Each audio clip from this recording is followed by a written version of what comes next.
60 crore. A delivery boy, तू पागल हो गया क्या? कहां से लाएगा 60 करोड़? ये नीलामी है, कोई बच्चों का खेल नहीं। यहाँ जो बोला जाता है वो देना भी पड़ता है।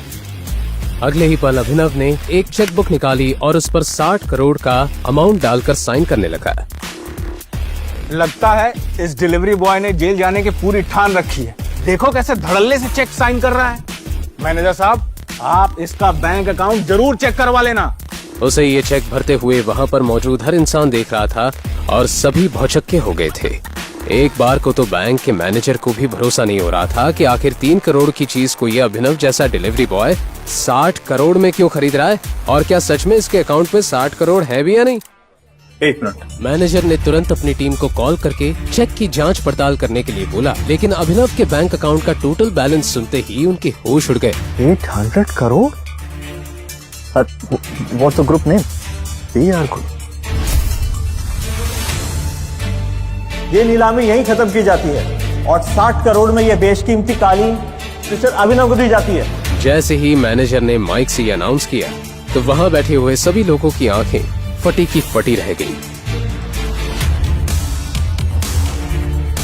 अलाइना को समझ नहीं आ रहा था कि जिस अभिनव को अभी तक सब लूजर समझ रहे थे, उसके पास जितने पैसे कहां से आ सकते हैं। वो ये सब सोच ही रही थी कि तभी उसे एक कॉल आया।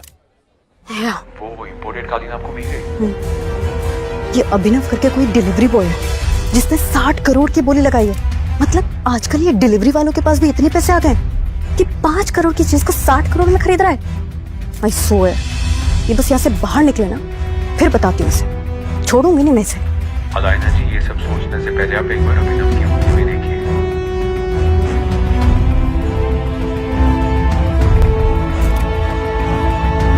अलाइना घबराकर स्टेज की तरफ बढ़ी और जैसे ही उसकी नजर अभिनव के बाईं हाथ में पहनी हुई अंगूठी पर गई तो वो पूरी तरह से चौंक गई। उसकी आंखें फटी की फटी रह गई और उसने चौंकते हुए कहा,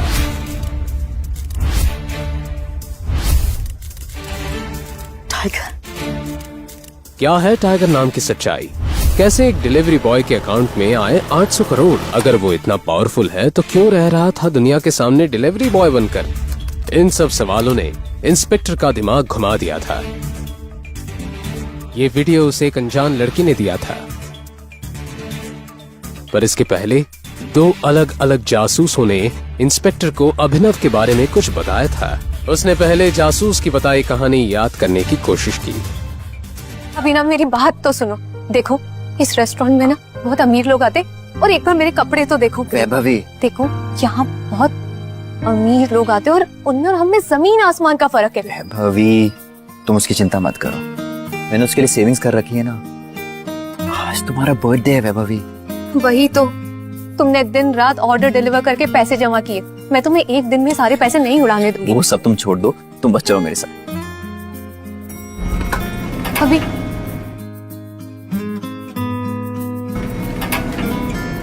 रुको, मैं टेबल के लिए देखता हूँ।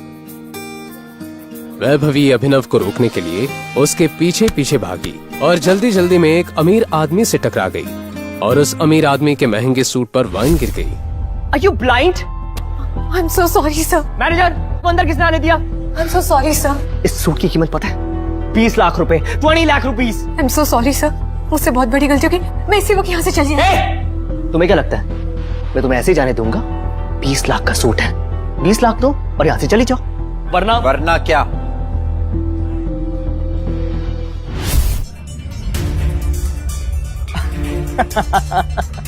ये चल क्या रहा है मैनेजर यहाँ पे?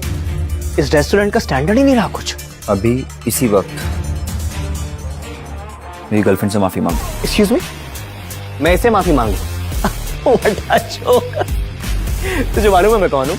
वैभवी उस अमीर आदमी और अभिनव के बीच हो रहे झगड़े को देखकर बहुत घबरा गई। उसे अचानक याद आया कि ये आदमी कोई और नहीं बल्कि सिंघानिया इंडस्ट्रीज के मालिक मिस्टर सिंघानिया का इकलौता बेटा है, जिसे उसने 2 हफ्ते पहले देखा था। अभिनव, हम इस आदमी से माफी मांग के यहाँ से चलते। ये सिंघानिया इंडस्ट्रीज का। रिलैक्स, अभी इसी वक्त मेरी गर्लफ्रेंड से माफी मांगो, वरना आज के दिन के लिए जिंदगी भर पछताओगे तुम। शायद तूने सुना नहीं मैंने क्या बोला। इस शहर का सबसे बड़े हीरे का व्यापारी हूँ। अमीर से अमीर लोग, मंत्री शंत्री मेरी जेब में रहते हैं।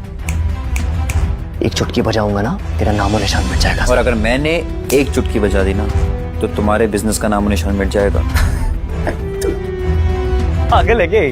जब तक वो आदमी अभिनव की बात समझ पाता, अभिनव ने अपना फोन निकाला और किसी को एक मैसेज भेजा। अगले ही पल उस अमीर आदमी को एक कॉल आया। स्टे। हाँ पापा। बेटा, हम बर्बाद हो गए, हमारी कंपनी का शेयर गिर गए और हमें करोड़ों रुपए का नुकसान हो गया। एक सेकंड पापा, ये सब कैसे हो सकता है? और हमें कोई बर्बाद करने की कोशिश कर रहा है। क्या तुमने किसी बड़े आदमी को नाराज किया? अगर किया है तो इसी वक्त माफी मांगो। आखिर कौन है अभिनव और क्या है उसकी असलियत? आखिर कैसे एक ने उस अमीर आदमी का करोड़ों का एम्पायर मिनटों में गिरा दिया? इन सब सवालों का किसी को पता चलता उससे पहले ही अभी वहां से जा चुका था। और ये तो अभी से जुड़ा एक किस्सा था जो पुलिस इंस्पेक्टर को एक जासूस ने बताया था। पुलिस इंस्पेक्टर को कुछ नहीं समझ आ रहा था, क्योंकि एक दिन पहले दूसरे जासूस ने भी अभी उर्फ अभिनव के बारे में जो बताया था वो कुछ अलग ही कहानी थी। और उस कहानी में वैभवी करीब नहीं अमीर लड़की थी जो हमेशा अभी को जलील करती रहती थी। इस कबाड़ी को तो मेरा न डाले और मेरा बॉयफ्रेंड तो भूल ही जाओ। सुना कि नहीं तूने? निकल पतली गली से। वैभवी ने तुझे लात मारकर भगाया है और आज के बाद दोबारा इसके आसपास भटकने की सोचना ही मत। वैभवी मेरी बात सुनो, देखो हम साथ घर लेने वाले थे ना। झोपड़ी को घर नहीं बोलते अभिनव, निकल जाए यहाँ से।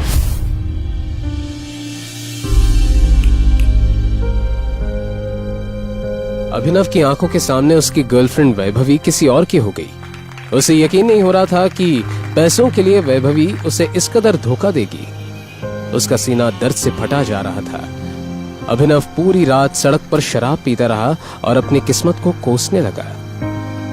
हे भगवान, वो जन्नत को इससे बेहतर तो उठा ही लेता। अभिनव नींद और नशे में बेसुध था। एक कार के सामने आने ही वाला था कि इतने में कार के ड्राइवर ने ब्रेक लगा दिए।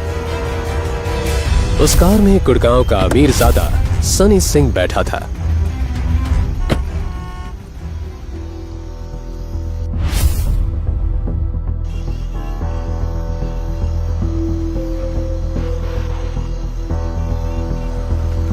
नशे में धुत सनी ने अभिनव को देखकर अपने गार्ड से कहा, परफेक्ट, अब आएगा मजा। इसे उठा कर ना गाड़ी की डिक्की में डालो। मगर बॉस, ये आदमी जितना कहा है उतना करो।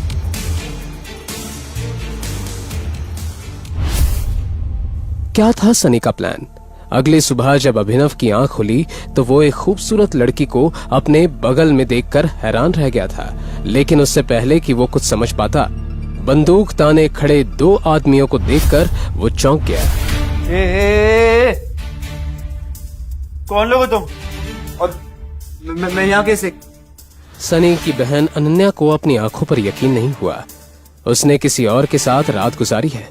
अनन्या, ये शराबी कौन है तुम्हारी पसंद? दादाजी, मैंने कुछ नहीं किया, मेरा यकीन कीजिए। मैं इसे जानती तक नहीं, मुझे नहीं पता ये यहाँ कैसे आ गया। अनन्या, तुम इस घर के नियम तो बखूबी जानती हो ना? आज से ये लड़का हमारा दामाद हुआ। दादाजी, बस अगर तुमने कोई नियम तोड़ा, तुम्हारे नाम होने वाली कंपनी सनी के नाम हो जाएगी। बस इन्हें कोर्ट लाने की तैयारी करो।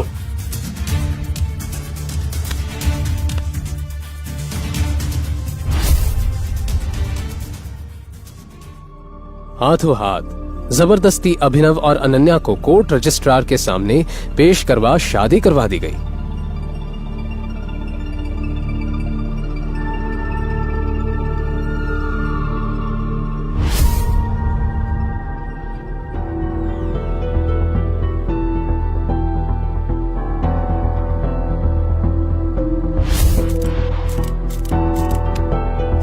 शादी होते ही दादाजी ने अभिनव को अकरम की पार्टी में भेजा, जहां न चाहते हुए भी अभिनव का सामना उसके एक्स गर्लफ्रेंड वैभवी से हुआ। अरे तुम यो बुके डिलीवर करने आए होंगे ना?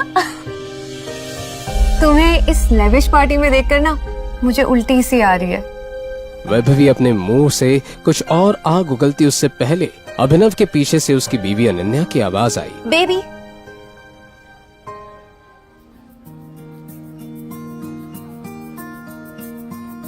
अनन्या ने जैसे ही अभिनव को प्यार से बेबी कहा, मानो अभिनव के दिल के तार फिर से बजने लगे।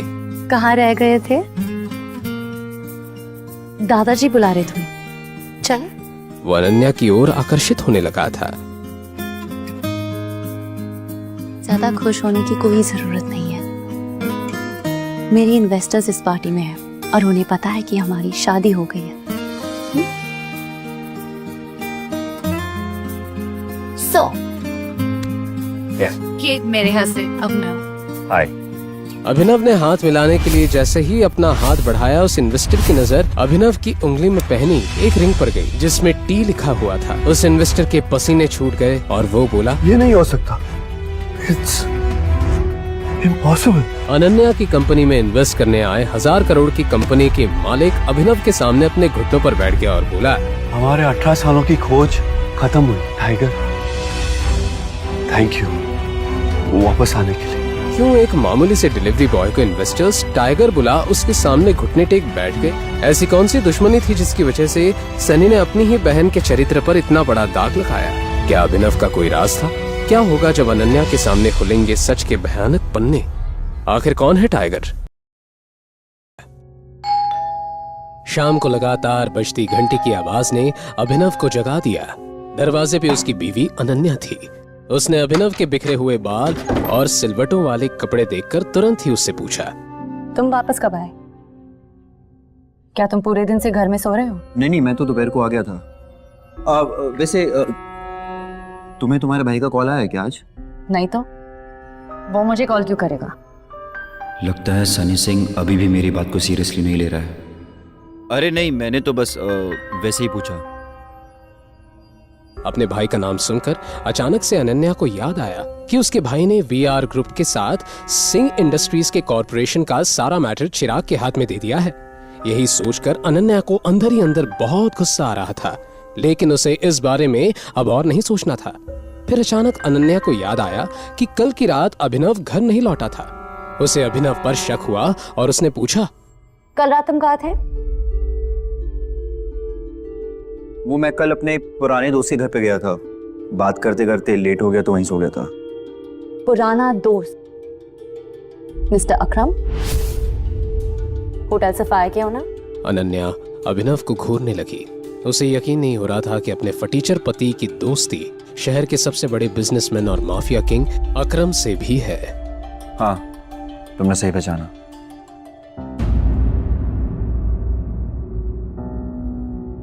हालांकि मैं ये नहीं जानती कि तुम मिस्टर अकरम को कैसे जानते हो, लेकिन अगर तुम मुझे बता रहे हो कि पूरी रात तुम मिस्टर अकरम से बातें कर रहे थे, तो मुझे इस बात पर बिल्कुल भरोसा नहीं है।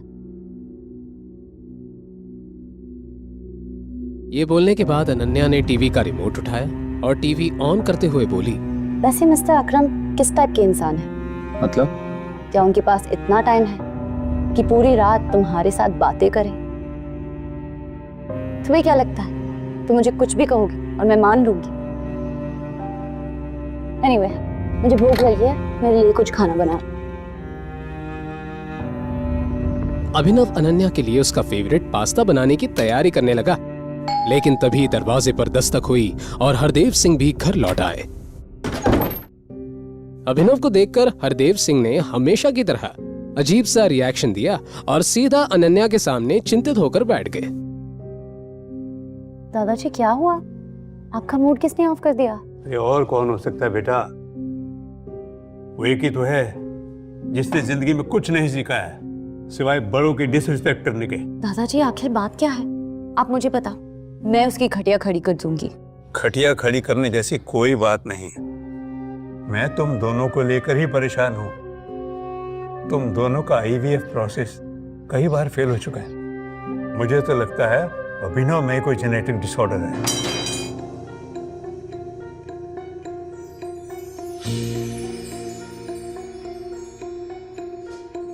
एक तो अनाथ है, परिवार का आता पता नहीं। जरूर इसके जीन्स में कोई फॉल्ट होगा। ये बोलते हुए हरदेव का ध्यान किचन की तरफ गया और फिर वो अभिनव को सुनाई दे ऐसी आवाज में बोले, अरे मैं तो चाहता हूं अभिनव एक बार अपना फिजिकल एग्जामिनेशन करवा ले। अरे मैं तो तुम दोनों का भला ही चाहता हूं, और क्या। दादाजी, आप इतनी स्वीट हो, पर क्या हम इस मैटर को थोड़ा साइड में रख सकते हैं अभी के लिए? वैसे ही मेरे सर पे काम का इतना लोड है अभी अभी मेरी कंपनी फाइनेंशियल क्राइसिस से बाहर निकली है। मुझे अभी कंपनी पे ध्यान देना है, ना कि बच्चे पे। बेटा तुम चाहती हो कि मैं इस बात को साइड में रख दूं? अरे 2 साल से ज्यादा हो गया तुम्हारी शादी को, कई बार तुम्हारा IVF प्रोसेस फेल हो चुका है, उसके बाद भी तुम जल्दी में नहीं हो। अरे लोगों को जवाब मुझे देना पड़ता है, ताने मुझे सुनने पड़ते हैं। अरे ऐसा है ना, आगे से लोगों को जवाब खुद ही दे दिया करना। दादाजी प्लीज, मुझे इस टॉपिक पे अभी बात नहीं करनी। अनन्या, अपनी पसंदीदा पास्ता देखकर अनन्या के चेहरे पर स्माइल आ गई। पहली बार अभिनव की तरफ से अनन्या को केयर फील हुई। हालांकि अभिनव तो ऐसा 2 साल से कर रहा था, पर अनन्या ने अभिनव को ध्यान से देखा ही कहाँ था। आज देखा तो पास्ता जैसी छोटी चीज भी उसे भा गई। अभिनव और अनन्या की आंखें टकराई और अनन्या ने धीरे से थैंक यू कहा। अभिनव को भी एहसास हो गया था कि अनन्या के दिल में घर बनाने के सफर में वो एक कदम आगे बढ़ गया है। अनन्या इस पल में इतना खो गई थी कि उसने अपने दादाजी के डिससैटिस्फाइड लुक को पूरी तरह से इग्नोर कर दिया। अभी के लिए तुम्हें फिजिकल एग्जामिनेशन की जरूरत नहीं है,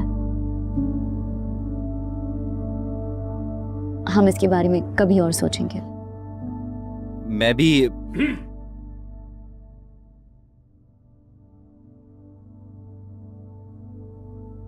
ठीक है, जैसे तुम बोलो। अभिनव अपनी खुशी पूरी तरह जाहिर नहीं कर पाया। ये बहुत बड़ा दिन था। अनन्या ने अभिनव के लिए अपने दादाजी के सामने स्टैंड लिया, वो भी इतनी बड़ी बात पर। उसे मामला बनता दिख रहा था।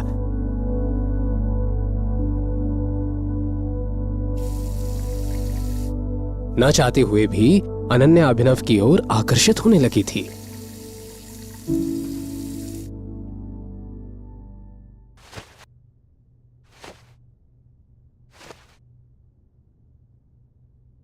अनन्या, अगर कल तुम्हें तुम्हारे भाई का कॉल आए, वो BR ग्रुप के साथ सिंह इंडस्ट्रीज की कॉर्पोरेशन की बात करे, तो तुम एकदम से हाँ मत कहना।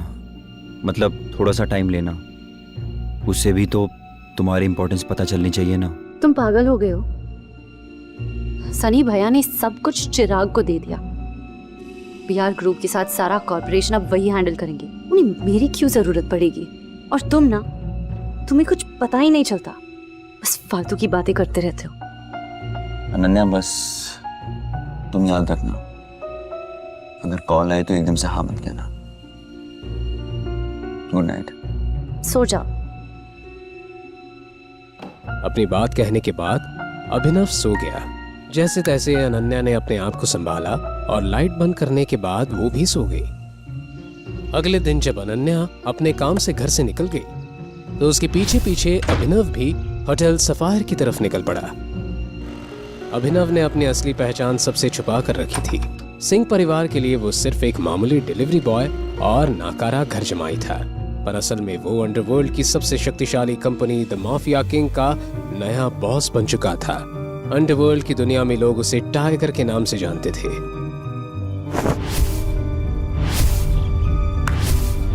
संजय के हत्याकांड के बाद अकरम ने अभिनव को 18 साल तक एक अनाथ आश्रम में रखा। वहां उसकी हर दिन सख्त फिजिकल ट्रेनिंग की गई और उसे हर मुश्किल का सामना करने के लिए तैयार किया गया।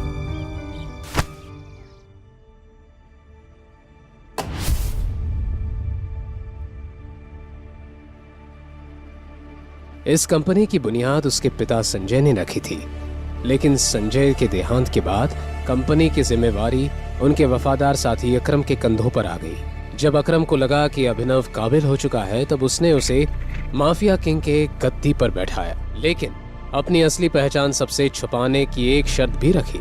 अगर ये शर्त टूटी तो अभिनव को इस गद्दी से हाथ धोना पड़ सकता है। वैसे ऑफिस का आरामदायक माहौल, खासकर जॉब, आपके अंडर एक एफिशिएंट सेक्रेटरी हो जो सब कुछ कर ले और आपको कुछ करने की जरूरत ना पड़े, तो आपको और मजा आने लगता है।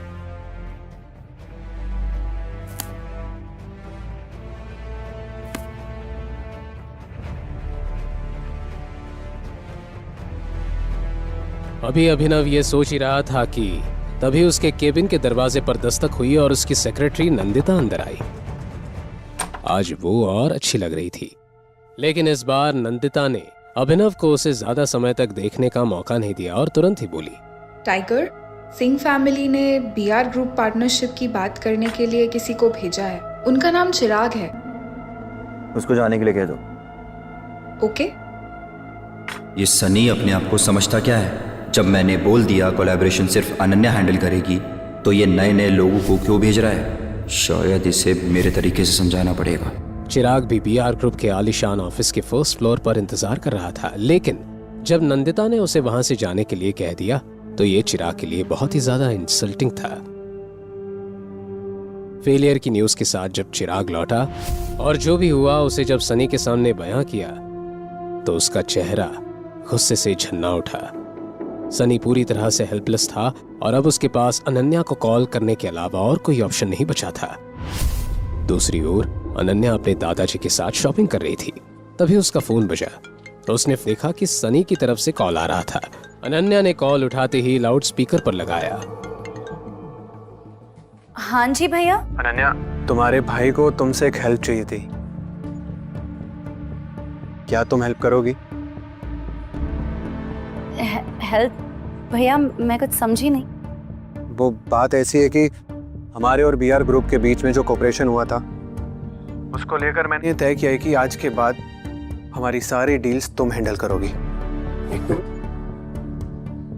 तुम्हें कल ही बीआर ग्रुप के ऑफिस जाना होगा और वहाँ बात करनी होगी। हमें जल्दी से जल्दी न्यू आर्टिस्ट के पैकेजिंग कॉन्ट्रैक्ट साइन करने होंगे। ये सुनकर कल रात को जो कुछ भी अभिनव ने कहा वो अचानक से अनन्या के दिमाग में फ्लैश होने लगा। तो तुम एकदम से हाँ मत कहना।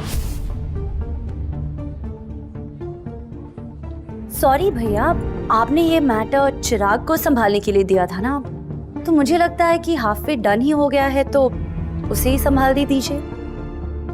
वो क्या है ना, अगर 4 लोग एक खीर बनाए तो खिचड़ी बन जाती है। चलिए भैया, मेरे पास और भी बहुत काम है, बाद में बात करती हूँ। ये तुम क्या कर रही हो बेटा? तुम्हें पता भी इसके कॉन्सिक्वेंसेस क्या हो सकते हैं? हरदेव के हिसाब से अनन्या ने हाथ आई एक अच्छी अपॉर्चुनिटी ठुकरा दी थी। सनी ने तो सामने से ही कॉल किया था और रिक्वेस्ट की थी, लेकिन अनन्या ने तो पल्ला ही झाड़ दिया। अनन्या डिजाइनर बुटीक से बाहर आकर एक बेंच पर बैठ गई और उसने तुरंत अभिनव को एक मैसेज किया। दूसरी तरफ अभिनव फोन पर अकरम से बात कर रहा था। उन दोनों का प्लान था कि आज का लंच साथ में करते हैं। जैसे ही अभिनव ने फोन रखा, वैसे ही उसने देखा कि अनन्या ने उसे मैसेज किया है। अभी थोड़ी देर पहले भैया का कॉल आया था। वो मुझे कह रहे थे कि बीआर ग्रुप के साथ अब मुझे ही कॉर्पोरेशन करना है। मैंने उन्हें मना कर दिया। अब मुझे क्या करना चाहिए? जब अभिनव ने ये मैसेज पढ़ा तो उसका दिल खुशी के मारे गार्डन हो गया था। अभिनव को अच्छा लगा कि उसकी बीवी ने उसकी बातें सुनना और मनाना शुरू कर दिया। अब तुम्हें थोड़ा इंतजार करना चाहिए और परेशान मत हो। आज नहीं तो कल तुम्हारे भैया तुम्हें दोबारा कांटेक्ट करने की जरूर कोशिश करेंगे, लेकिन तुम्हें तब तक अग्री नहीं करना है जब तक वो तुमसे तुम्हारे फायदे की बात ना करें। उनकी कंडीशंस तभी माननी है जब वो तुम्हें कुछ दे।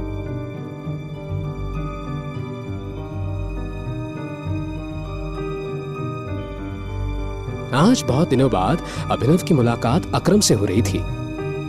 एक अकरम ही तो था जिसने अभिनव को उसकी असली पहचान से रूबरू करवाया था, टाइगर नाम से रूबरू।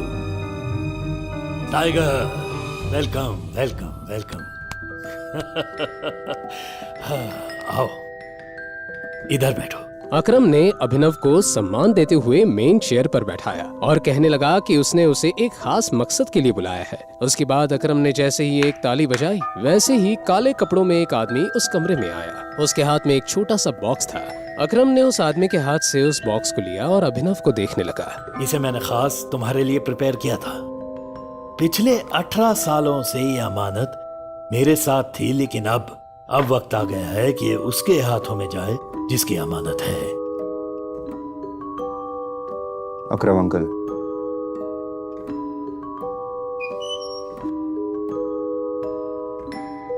मैं ये अमानत नहीं ले सकता। स्पेशली मैंने तुम्हारे लिए इसे ढूंढा है और वक्त आने पर ये तुम्हारे बहुत काम आएगी।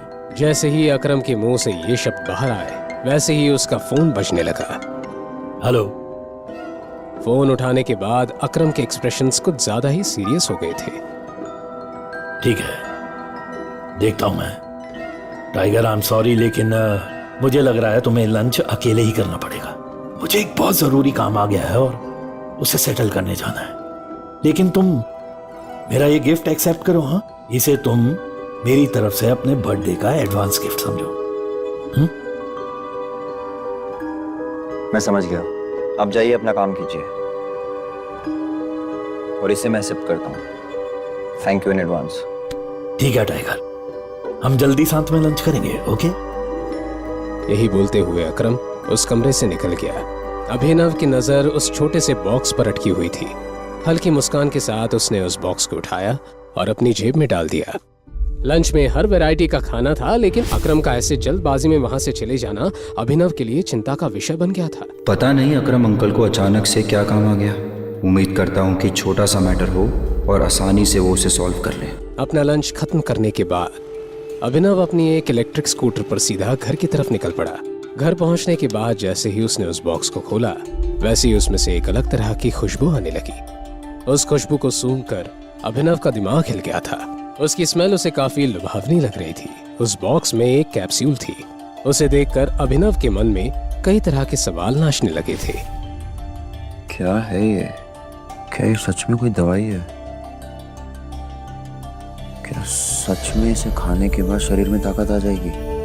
लेकिन ये कोई जड़ी बूटी वाली पिल की तरह लग रही है। कहीं ऐसा तो नहीं अकरम अंकल को किसी ने बेवकूफ बना दिया हो? अभिनव ने तय किया कि वो उस दवाई को लेगा। उसने जैसे ही उस पिल को अपने मुंह में रखा, उसे पानी की जरूरत ही नहीं पड़ी। वो कैप्सूल तुरंत ही मेल्ट हो गई और उसके गले से नीचे उतर गई।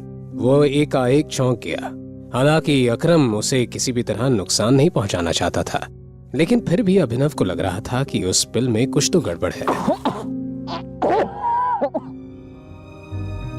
बिना सोचे समझे उसने ये पिल तो ले ली थी, लेकिन कहीं अब अभिनव मर तो नहीं जाएगा कि तभी अचानक से उसे अपने पेट में एक तेज दर्द का एहसास हुआ। कुछ ही सेकंड्स में उसका पूरा शरीर कांपने लगा और देखते ही देखते अभिनव बेहोश हो गया।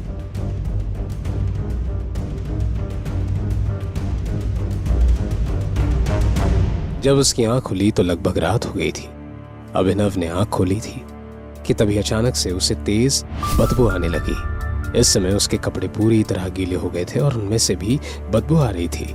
वो काफी डिस्गस्टिंग लग रहा था। अभिनव के पास सोचने का बिल्कुल टाइम नहीं था। वो शावर लेने के लिए बाथरूम चला गया। अपने शरीर को अच्छे से साफ करने में उसे करीब 1 घंटा लगा। नए कपड़े पहनकर वो बाथरूम से बाहर आए। बेहोश होने के बाद जिस जगह पर वो गिरा, उस जगह पर येलोइश कलर का लिक्विड जम गया था। वहां से और भी ज्यादा बदबू आ रही थी और उसे साफ करने में अभिनव को और आधा घंटा लगा। अकरम अंकल को किसी ने बेवकूफी बनाया है। ताकत वाकत तो छोड़ो, दर्द अलग दे दिया है। ऊपर से ये बदबू। मुझे तो अभी ये भी नहीं पता कि इस दवाई के और कितने साइड इफेक्ट्स होंगे। जैसे ही कमरे की सफाई हुई, वैसे ही अनन्या और हरदेव घर आ गए। अच्छी शॉपिंग होगी ना आज, है ना? और टाइम पर भी हो गए, एकदम टाइम पर। तुमने खाना बना दिया? दरअसल मुझे काम था तो मैं खाना नहीं बना पाया। मैं सोचता था क्यों नहीं आज हम बाहर खाना खाने चल रहे। अच्छा, आज से पहले तो ऐसे बहाने सुनने को मिले नहीं थे। सारा दिन घर पर रहते हो, काम धाम करने को कुछ है नहीं।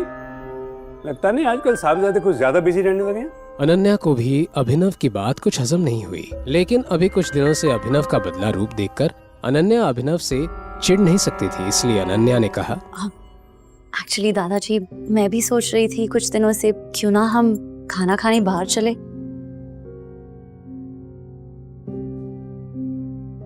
अनन्या की इस हरकत से अभिनव को समझ आ गया कि वो उसकी मदद कर रही है। अभिनव का दिल गार्डन हो गया। अभिनव, ये सब क्या चल रहा है? रिस्पॉन्सिबिलिटी भी कोई चीज होती है। तुम हमेशा से खाना बनाते हो, आजकल तुम्हें क्या हो गया है? और ये एक्सक्यूजेस देना बंद करो। ठीक है। परसों सनी भैया का बर्थडे है 2 दिन के अंदर उनके लिए एक अच्छा गिफ्ट लाना है, सस्ता सामान नहीं, और 1000 बार सोच लेना खरीदने से पहले, नहीं तो हमेशा की तरह मुझे एम्बैरेस होना पड़ेगा। रंगरेज रेस्टोरेंट, सनी सिंह के जन्मदिन वाला दिन। अभिनव, अनन्या, हरदेव सभी वेन्यू पर अलग अलग पहुंचने वाले थे क्योंकि सभी को सनी के लिए तोहफे लेने थे।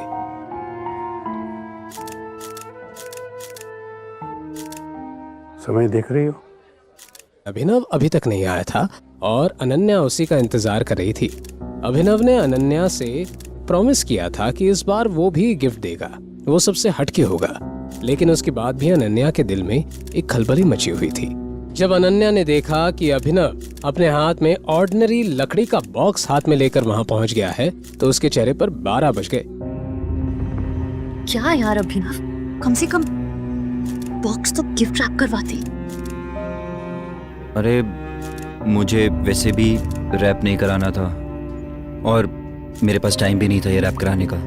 खैर छोड़िए ना, क्या फ़र्क पड़ता है कि ये बॉक्स कैसा है, बॉक्स के अंदर सामान क्या है वो मैटर करता है ना। अब जब सभी लोग भैया को गिफ्ट देने लगे तब इस बॉक्स को उन गिफ्ट्स के साथ रख देना। इस बार मुझे कोई ड्रामा नहीं चाहिए, थक गई हूँ मैं। ठीक है, जैसे तुम बोलो। सनी सिंह का वफादार दोस्त चिराग ये सब देख रहा था और अभिनव को जलील करने का ये सुनहरा मौका वो अपने हाथ से नहीं जाने देना चाहता था। अब ये फटीचर भी पार्टीज में आएंगे। चिराग, अभिनव मेरा पति है, खबरदार अगर उसे नीचा दिखाया तो। लोग, अनन्या, मैं तुम्हारी फीलिंग्स को हर्ट नहीं करना चाहता, पर इस फटीचर को पता भी तो होना चाहिए कि इसकी शादी एक करोड़पति लड़की से हुई है। कब तक ऐसे भिखारियों की तरह घूमता रहेगा? अपने काम से काम रखो, मुझे यहाँ पर कोई सीन क्रिएट नहीं करना है। बकवास बंद कर और अपनी औकात मेरा समझा। और भूल मत, तू एक मामूली सा डिलीवरी बॉय था। अनन्या से शादी की होगी, ज्यादा हवा में उड़ रहा है क्या? उससे कोई फर्क नहीं पड़ता है मैं जितना मर्जी यूजलेस हूँ, लेकिन तुझसे काफी बेटर हूँ, जिससे बीआर कंपनी ने कचड़े की तरह अपने ऑफिस से बाहर निकाल दिया था। मामला कुछ ज्यादा ही गर्म हो गया था। चिराग शहर के बड़े बड़े गुंडों के साथ में भी उसका अच्छा खासा उठना बैठना था, लेकिन उसके बाद भी उसने चिराग से पंगा ले लिया। हो गया कल जा, आज की रात अभिनव के लिए अच्छी नहीं जाने वाली। ऐसा ही होना चाहिए था इसके साथ। सिंह खानदान के लोग अभिनव को मार खाता हुआ देखना चाहते थे। जैसे ही चिराग ने मुक्का मारने के लिए अपना हाथ अभिनव की ओर बढ़ाया, वैसे ही अभिनव ने तुरंत ही उसका हाथ पकड़ लिया और कड़क अंदाज में बोला, क्या तू अभी भी मुझे मारना चाहता है? कुत्ते कमीना, मैं तो तेरा खून पी जाऊंगा। जैसे ही चिराग के मुंह से शोले फिल्म का ये पुराना डायलॉग आया, अभिनव ने उसका हाथ इतनी जोर से ट्विस्ट किया कि चिराग की हालत खराब हो गई और वो चीखने लगा। मुझसे बहुत नफरत है ना, घिन आती है मुझसे। तो मेरा हाथ तुझे लगेगा तो खुद से भी घिन आएगी। अपनी ताकत का ऐसा अंजाम देखकर अभिनव खुद चौंक गया था। इतनी ताकत अचानक उसमें कैसे आई? कहीं ये अकरम से मिली कैप्सूल का कमाल था? दूसरी तरफ चिराग दर्द से छटपटाते हुए जमीन पर पड़ा था। ये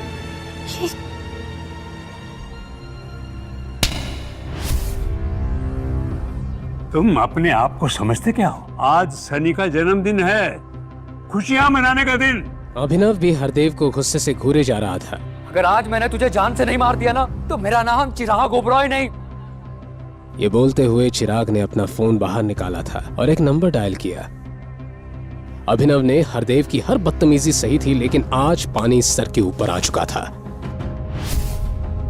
2 साल हो गए हैं मेरी और अनन्या की शादी को।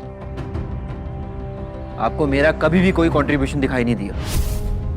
हमेशा से आपने मेरी बेइज्जती की है, नीचा दिखाया है, और इस थप्पड़ को तो मैं हमेशा याद रखूंगा। और जिस कुत्ते को आपने 2 साल पाला, वही कुत्ता अब जा रहा है वापस। और हाँ, भौंक कर नहीं जा रहा, काट कर जा रहा है। अगर आप चाहते हो कि आपके घर में वापस आऊं, उस सनी को मुझसे माफी मांगनी पड़ेगी। मेरे पाँव में गिरना होगा, नाक रगड़नी होगी। Just shut up! अनन्या की नजरें अभिनव पर ही टिकी हुई थी। अभिनव के ऐसे बर्ताव को देखकर उसने महसूस किया कि वो पूरा बदल गया है, बिल्कुल एक अजनबी की तरह। दूसरी तरफ अभिनव की बात सुनकर वहां मौजूद सभी लोग एकदम शॉक्ड रह गए थे। किसी ने भी नहीं सोचा था कि अभिनव जैसा कचरा अपने मुंह से ऐसे शब्दों का इस्तेमाल करेगा। कहां जा रहे हो? रोको इसे। तुझे यहाँ से जाने के लिए किसने कहा? तू यहीं रुक और अब देख तेरे साथ क्या होता है। जैसे ही चिराग ने अपनी बात खत्म की, वैसे ही रंगरेज रेस्टोरेंट के बाहर कुछ कार्स तेजी से आकर रुकी। चिराग ने अभिनव की जान की सुपारी शहर के सबसे खतरनाक गुंडे इरफान को दे दी थी।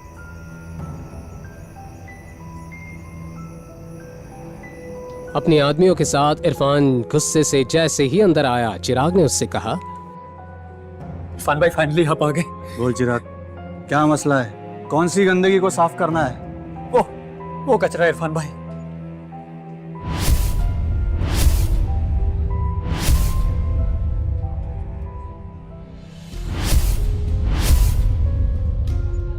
तो तुम हो जिसने मेरे भाई को मारा है।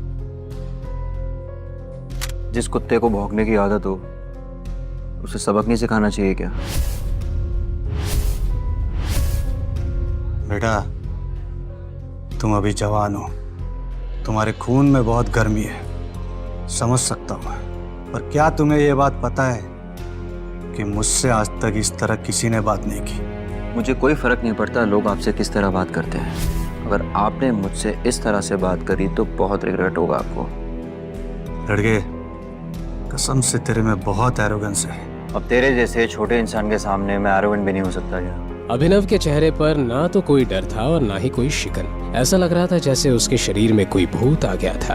तूने अब भी मुझे नहीं बचाना इरफान, याद कर। इरफान भाई अभिनव को घूरने लगे थे, पता नहीं क्यों, लेकिन इरफान भाई को अभिनव को जाना पहचाना सा लग रहा था। तेरी हिम्मत कैसे हुई ऐसी बात करने की? मैं देखता हूँ इसे।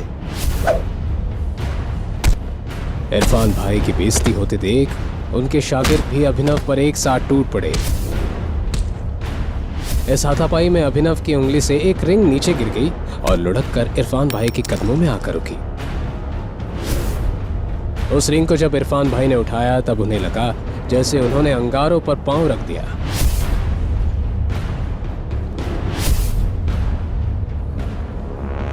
वो तुरंत अभिनव के पैरों में गिर गए और कहने लगे, टाइगर, मुझे माफ कर दो टाइगर, मेरे से बहुत बड़ी भूल हो गई।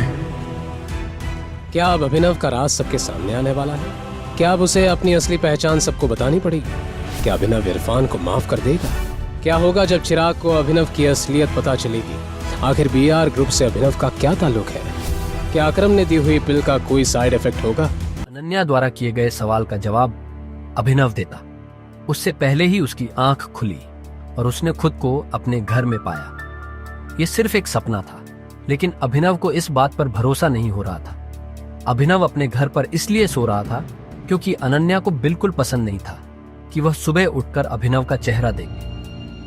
अभिनव के पापा संजय की मौत जो एक साजिश थी, उसके बाद से वह काफी अकेला हो गया था। अपने पापा की मौत के पीछे जो आदमी था उसका चेहरा उसे अच्छी तरह याद था। आज उठकर अभिनव को अकरम से मिलने जाना था। अभिनव जल्दी से तैयार होकर जब अकरम के पास पहुंचा तो अकरम उसे देखकर काफी खुश हो गया और कहा, आखिरकार हमने तुम्हें ढूंढ ही लिया टाइगर। टाइगर? हाँ, मैं पिछले 18 सालों से तुम्हें ढूंढ रहा हूं। तुम हमारे टाइगर हो, हमारे इस हजारों करोड़ के बिजनेस एम्पायर के वारिस जिसे हम तीनों दोस्तों ने मिलकर शुरू किया था।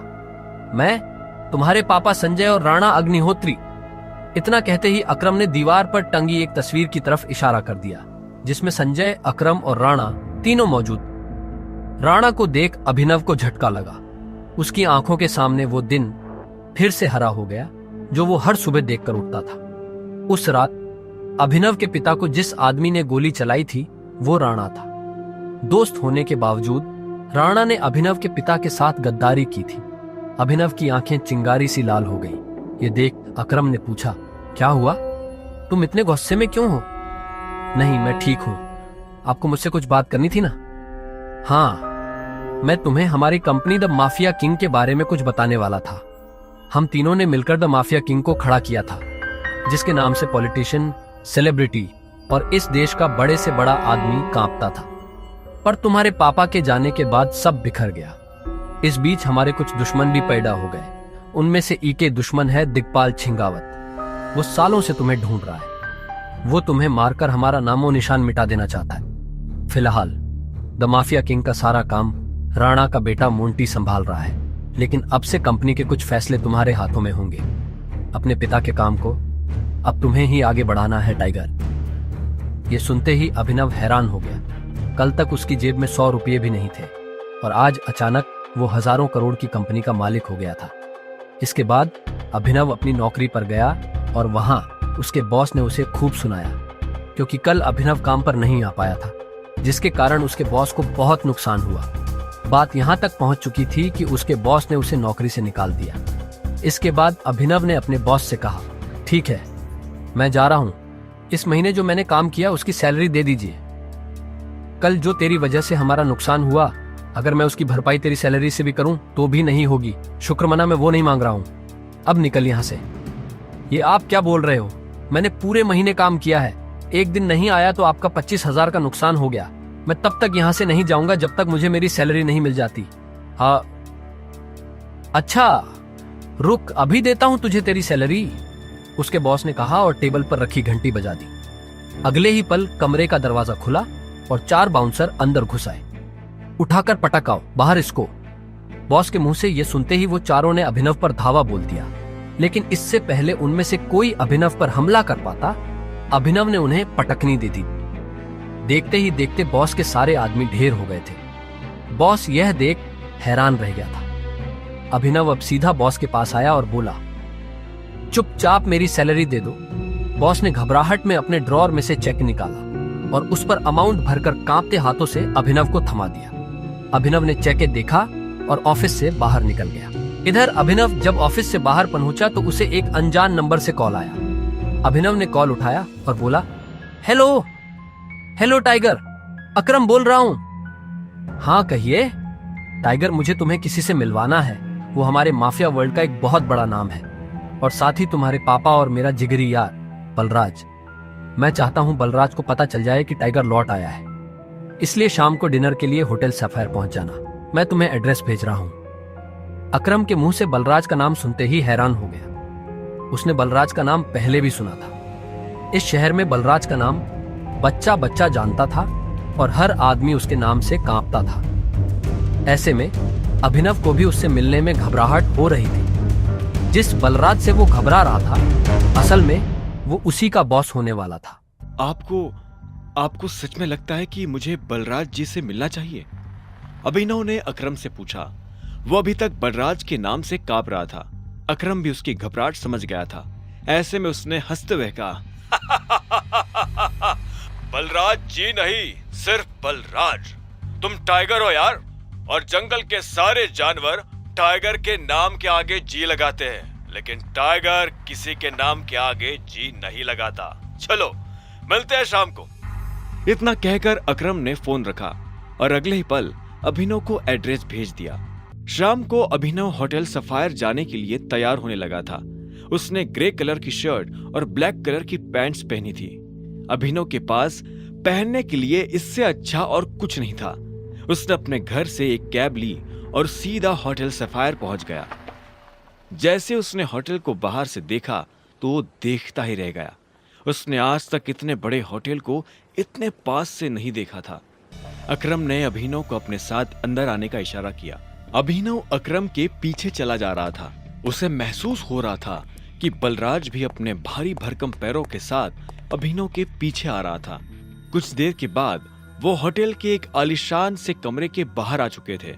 इससे पहले कि वो अंदर जाते, एक चीफ सिक्योरिटी ऑफिसर उनके पास आया और बोला, welcome boss, can I get you something? हाँ, हमारे पास कौन कौन सी लिकर अवेलेबल है उसकी लिस्ट जरा भिजवा दो। Sir if you don't mind, मुझे सारी अवेलेबल लिकर्स के नाम याद है। हमारे पास टकीला है जो 5 लाख की है, वोडका 8 लाख, विस्की 10 लाख और जिन 11 लाख। उस चीफ सिक्योरिटी ऑफिसर ने मुस्कुराते हुए कहा। सारी लिकर्स की कीमतें सुनकर अभिनव के होश उड़ गए। इतने में अकरम ने कहा, आज हमारे यहाँ बहुत खास मेहमान आए हैं, इसलिए जो सबसे महंगी है वो ले आओ और साथ में बाकी चीजें भी लेते आना। अंडरस्टूड सर, उस चीफ सिक्योरिटी ऑफिसर ने कहा और फिर वहां से निकल गया। इतने में अकरम ने बलराज से कहा, मैंने तुम्हें एक बहुत ही जरूरी खबर देने के लिए यहाँ बुलाया है। हमें संजय का बेटा टाइगर मिल गया है, लेकिन वो अभी अंडर कवर है, इसलिए मैं तुम्हें उससे बाहर नहीं मिलवा सकता था। अकरम के इतना कहते ही 2 चीफ सिक्योरिटी ऑफिसर अंदर आए और उन्होंने वाइन और बाकी चीजें टेबल पर रख दी। Anything else sir? Chief security officer ने पूछा। अकरम ने ना में सिर हिलाया और उन दोनों को जाने का इशारा कर दिया। दोनों चीफ सिक्योरिटी ऑफिसर वहां से निकल चुके थे। इधर बलराज ने बॉटल उठाई और अपना ग्लास भरना शुरू कर दिया। बलराज ने बॉटल वापस रखी, एक नजर अभिनव को देखा और बोला, तो टाइगर यही है। बलराज ने कहा और ग्लास अपने होठों से लगा लिया। वो ग्लास में से पैनी नजरों से अभिनव का चेहरा देख रहा था। हाँ, यही है हमारा टाइगर। मैं चाहता था कि ये हमारी टीम के बड़े और भारी मेंबर्स से मिले। एक बार सबसे मिलने के बाद हमें जिस तरफ बढ़ना है उस तरफ टाइगर ही हमें लीड करेगा। सॉरी अकरम, लेकिन मुझे थोड़ी हंसी आ रही है। माफ करना दोस्त, पर सारी बातें तुम कर रहे हो। हमारा टाइगर गूंगा है क्या?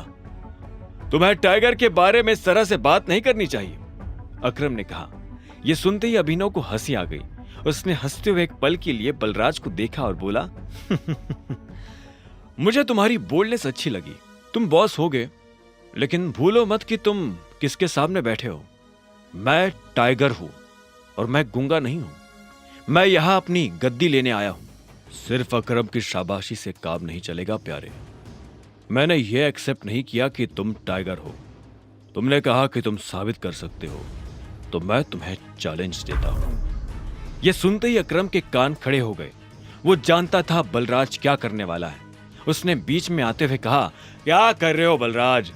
लेकिन बलराज ने अकरम को हाथ के इशारे से चुप रहने के लिए कहा और फिर अभिनव की तरफ देखते हुए बोला, चलो लड़ाई करते हैं।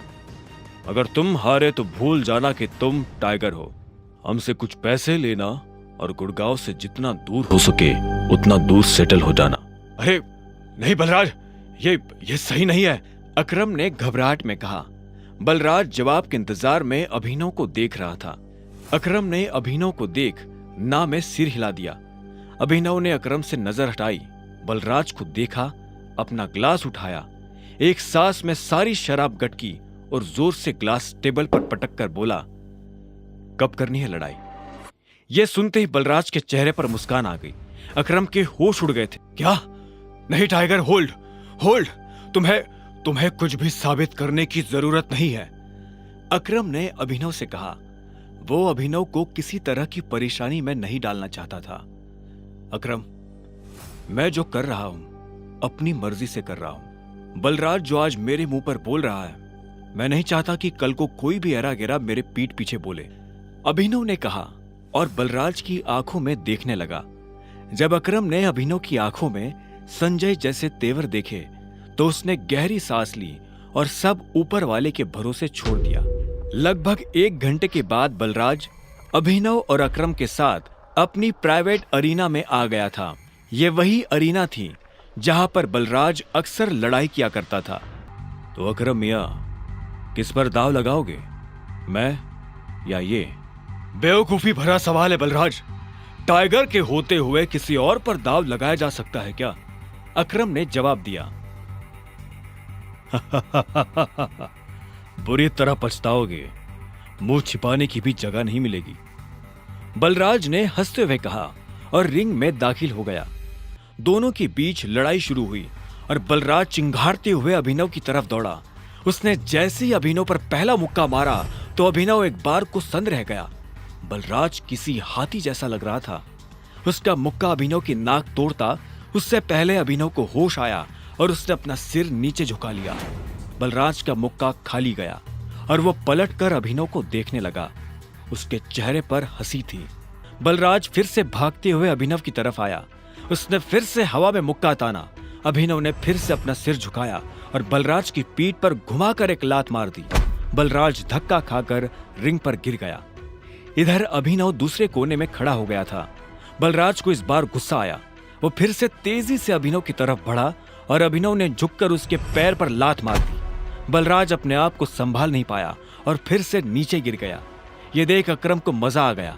उसने बलराज से कहा, सरेंडर कर दो बलराज, क्यों अपना रिकॉर्ड खराब कर रहे हो? मैं बाहर किसी से नहीं कहूंगा कि तुम टाइगर से हारे थे। बलराज ने गुस्से में फर्श पर अपना हाथ मारा और झटके से खड़ा हो गया। इसके बाद उसने एक के बाद एक अभिनव पर मुक्के बरसाना शुरू कर दिए। अभिनव ने अपने आप को उसके मुक्कों से बचाया और आखिर में जैसे ही बलराज का मुक्का अभिनव के चेहरे पर पड़ने वाला था, अभिनव ने उसे रोका और बलराज के पेट में एक मुक्का मार दिया। बलराज दर्द के मारे नीचे झुका। इतने में अभिनव ने बलराज के पीछे आकर अपने दोनों हाथ उसकी कमर में कसे और उसे हवा में उठा दिया। ये देख अकरम का मुंह खुला का खुला रह गया था। आखिर में अभिनव ने बलराज को एक पल के लिए हवा में थामा और फिर उल्टा पटक दिया। बलराज के मुंह से चीख निकल गई। ये कहां से सीखा? कहीं से नहीं, ये टाइगर को विरासत में मिला है, उसकी गद्दी के साथ, अभिनव ने कहा। इतने में अकरम ने उसके पास आकर अभिनव को गले से लगा लिया और बलराज को चिढ़ाते हुए बोला, tiger tiger tiger tiger. Balraj की कमर में मोच आई थी, पर उसने हंसते हुए अभिनव से कहा, चलो शराब पीते हैं, आज की पार्टी मेरी तरफ से। इस बात पर अकरम ने कहा, ऐसे नहीं, ऐसे पूछो कि टाइगर, क्या आप मेरे साथ शराब पीना पसंद करेंगे? क्या आप मेरे साथ शराब पीना पसंद करेंगे मेरे टाइगर? बलराज ने कहा और अभिनव के सामने नीचे झुक गया। अभिनव ने मुस्कुराते हुए बलराज को उसके कंधे से पकड़कर ऊपर उठाया और बोला, क्यों नहीं। ठीक इसी वक्त अभिनव का फोन बज उठा। उसने देखा अनन्या का फोन था। हाँ अनन्या, मेरे मम्मी पापा वापस आ गए हैं। जो कुछ भी हुआ उसके बारे में उन्हें पता चल चुका है। वो तुमसे मिलना चाहते हैं। तुम अभी के अभी मेरे दादाजी वाले घर आओ। अभिनव ने फोन जेब में डाला। इतने में अकरम उसके पास आया और बोला, क्या हुआ, सब ठीक है? हाँ अकरम, सॉरी बलराज, लेकिन मैं तुम्हारे साथ नहीं आ पाऊंगा। मुझे अभी अपने ससुराल जाना पड़ेगा। मेरे सास ससुर आए हुए हैं। ससुराल? तुमने शादी कब की? बलराज ने चौंकते हुए कहा। लंबी कहानी है, फिर कभी बताऊंगा, अभिनव ने जवाब दिया। बलराज ने आगे कहा, वैसे अकरम, हमें मोंटी को बुलाकर बता देना चाहिए कि नहीं, अभी नहीं। जब तक चीजें साफ नहीं हो जाती तब तक किसी को भी भनक नहीं लगनी चाहिए कि टाइगर लौट आया है। मोंटी जो कर रहा है उसे करने दो, अकरम ने कहा। इतने में अभिनव ने कहा, चलो मैं निकलता हूं। अकरम, तुम्हें याद है ना, मुझे कल से एक नई नौकरी। हाँ, तुम कल ऑफिस आ जाओ, मैं अपने सेक्रेटरी को बोल दूंगा, तुम्हारा काम हो जाएगा। ये सुन अभिनव ने अकरम और बलराज से हाथ मिलाया और वो बाहर आ गया। उसने अपने जाने के लिए एक कैब बुक कर ली थी। जैसे ही वो कैब में बैठने वाला था कि इतने में अकरम भागते हुए उसकी तरफ बढ़ने लगा। अभिनव ने देखा उसके हाथ में कुछ था। इतने में अकरम पास आया और उसने एक छोटा सा बैग अभिनव को थमा दिया। इसमें क्या है? वही शराब जो हमने होटल में पी थी। अपने सास ससुर को पिलाना। उनकी पूछतों ने भी कभी इतनी महंगी शराब नहीं पी होगी। अकरम ने कहा और इस बात पर दोनों हंस पड़े। आखिर में अभिनव ने कहा, इन सब के लिए thanks, thank you so much. और तुम्हें भी वापिस आकर हमारी उम्मीदें जिंदा करने के लिए, अकरम ने कहा। अभिनव मुस्कुराया और वहां से निकल गया। गाड़ी अनन्या के घर के बाहर आकर रुकी। अभिनव नीचे उतरा और गहरी सांसें लेते हुए घर के अंदर पहुंच गया। उसने देखा कि अनन्या के माता पिता यानी शर्मिला और राजीव सोफे पर बैठे हुए थे। वो उन्हें देखते ही पहचान गया था। वो दोनों भी अभिनव को अंदर आते हुए देख रहे थे। अभिनव जितने अच्छे से मुस्कुरा सकता था वो उतने अच्छे से मुस्कुरा रहा था। नमस्ते मम्मी जी। नमस्ते पापा जी, ये मैं आपके लिए लाया था, अभिनव ने हिचकिचाते हुए कहा और बोतल उन दोनों की तरफ बढ़ा दी। शर्मिला ने अभिनव को देखते ही अपना मुंह फेर लिया था, लेकिन राजीव की नजर जैसे ही बोतल पर पड़ी तो उसने तुरंत अभिनव के हाथ से बोतल ले ली। क्या बात है, ये तो काफी महंगी लग रही है। माय गॉड, क्या खुशबू है, देखो, राजीव ने कहा और बोतल शर्मिला की तरफ बढ़ा दी। शर्मिला ने उसे झटके से दूर किया और बोली, क्या तुम भी? मुझे तो लगता है कि ये कहीं से बोतल चोरी करके लाया होगा। तुम्हें लगता है कि इसके जैसा आदमी इतनी महंगी शराब अफोर्ड कर पाएगा? जो कुछ भी हुआ है उसके बारे में हमें सब कुछ पता है। अनन्या को भी नहीं पता ये सब कैसे हुआ, और मुझे भी लगता है कि ये कोई बहुत बड़ी गड़बड़ हुई है। पर जो भी हो, अब तुम्हारा और अनन्या का जो रिश्ता है उसे बदला नहीं जा सकता। अभिनव ने हाँ में सिर हिला दिया। वैसे भी जो कुछ हुआ उसका उसे मलाल नहीं था। अगर वो अनन्या से नहीं मिलता तो वो अकरम से कभी नहीं मिल पाता। साथ ही वो बाहर की दुनिया में अनन्या का नाम भी खराब नहीं होने देना चाहता था। ऐसे में वो भी नहीं चाहता था कि ये शादी टूटे। राजीव ने आगे पूछा, तो तुम काम क्या करते हो? मैं डिलीवरी बॉय का काम करता था, लेकिन मुझे आज नौकरी से निकाल दिया गया है। अभिनव ने कहा। उसके ये शब्द किसी बम की तरह उन दोनों पर गिरे। इससे पहले कि शर्मिला कुछ कहती, राजीव ने कहा, कोई बात नहीं, लेकिन तुम्हें जल्द से जल्द कोई नई नौकरी ढूंढनी होगी। अब तुम जा सकते हो, राजीव ने शांति से कहा। अभिनव उठा और बाहर निकलने लगा। इतने में शर्मिला के गुस्से में और एक उबाल आया और वो अभिनव के पीठ पीछे बोली, देखो कैसा ढीठ है, ओवर कॉन्फिडेंस देख रहे हो इसका? जेब में 10 रुपया नहीं है पर चल ऐसे रहा है जैसे किसी जंगल का टाइगर हो। भाड़ में जाए ऐसा कॉन्फिडेंस। और तुम, नौकरी का मतलब ये नहीं कि कल को तुम पार्किंग लॉट में बैठकर लोगों की गाड़ियों की रसीद काटो।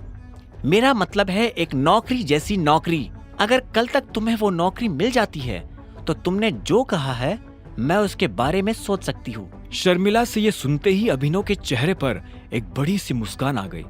शर्मिला को नहीं पता था कि अभिनव कौन है और उसके पीछे किसका हाथ है। उसने मुस्कुराते हुए हाँ में सिर हिलाया और घर के अंदर जाने लगा। रात बहुत हो चुकी थी और उसे पता था कि इस वक्त वो अपने घर नहीं जा सकता। उसने सोचा था कि वो अनन्या के कमरे में जाकर सो जाएगा। क्या है, रात हो गई है, मैं अपने घर नहीं जा सकता, मुझे सोने के लिए जगह चाहिए। तो क्या, तुमने मुझे यहां मम्मी पापा से मिलने के लिए बुलाया था ना, तो अब तुम जगह दो। तुम्हें क्या लगता है मैं तुम्हें फिर से अपने कमरे में आने दूंगी? तो और मैं कहाँ जाऊंगा? मुझे नहीं पता। अनन्या ने दरवाजा बंद किया और दूसरी तरफ से चिल्लाते हुए बोली, नौकरों की जगह मालिकों के कमरों में नहीं, घर के स्टोर रूम में होती है। ये सुनते ही अभिनव को बुरा लगा, पर वो कर भी क्या सकता था। उसने बस बंद दरवाजे को देखा और हताशा से अपना सिर हिलाने लगा। उसे पता था कि उसे बाकी कमरों में भी कोई जगह नहीं मिलने वाली है, इसलिए जहां इस घर के नौकर सोया करते थे अभिनव वहां चला गया। वहां उसे किस्मत से एक बिस्तर खाली मिला और अभिनव उस पर जाकर सो गया। अभिनव को कब नींद लगी और कब सुबह हो गई उसे पता ही नहीं चला। वो जल्द से जल्द तैयार हुआ और AK प्राइवेट लिमिटेड पहुंच गया। जैसे ही वो कैब से बाहर निकला तो सबसे पहले उसकी नजर सनी पर पड़ी। सनी ने भी उसे देखा और चालाकी से मुस्कुराते हुए बोला, आहा, देखो जरा कौन आया है, सिक्योरिटी। वो अभिनव को अंदर नहीं आने देना चाहता था। सनी की एक आवाज पर सिक्योरिटी वाले वहां आकर खड़े हो गए।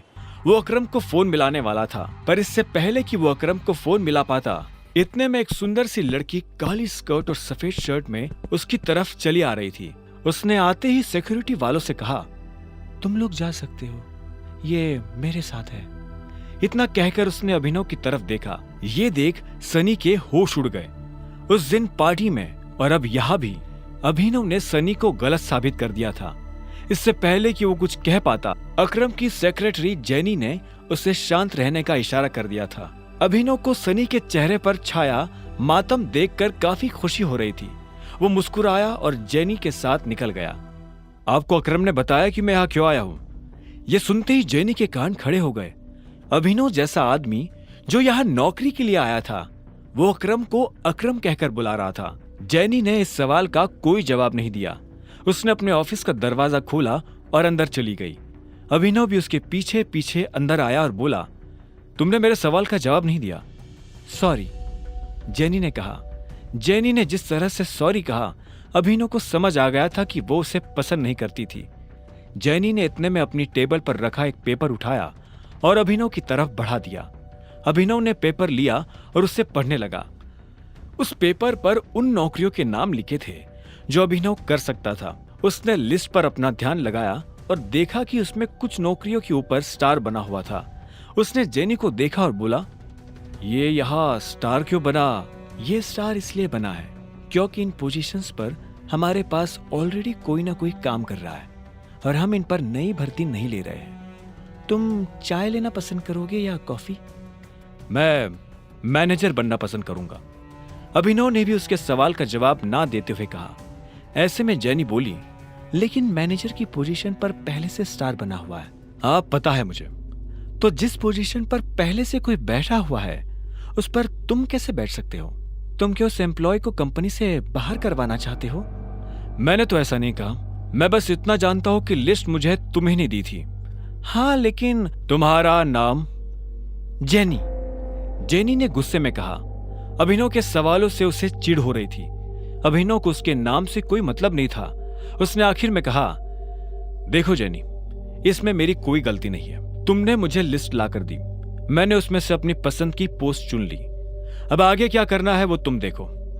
ठीक है मिस्टर अभिनव, तो अब मुझे तुम्हारे बारे में कुछ जानकारियों की जरूरत पड़ने वाली है और तुम्हारा ऑफिस कल से शुरू हो जाएगा, जेनी ने कहा।